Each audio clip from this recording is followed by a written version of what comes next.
Subscribe to the channel. Thanks for watching. Thanks.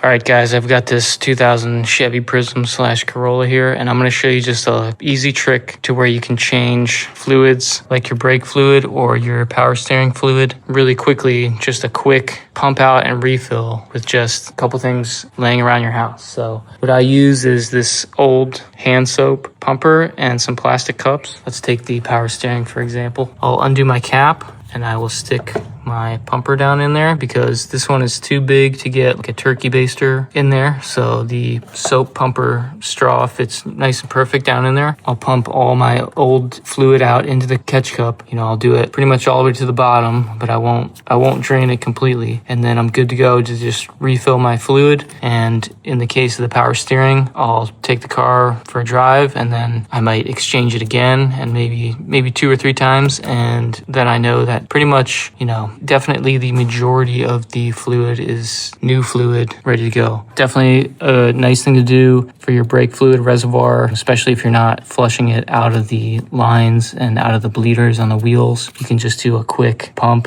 and refill and get some nice clean fluid in there. So hope that trick helps you out. A soap pumper and a cup, and do a quick couple changes. Subscribe to the channel. It would mean a lot to me. Thanks for watching. See ya.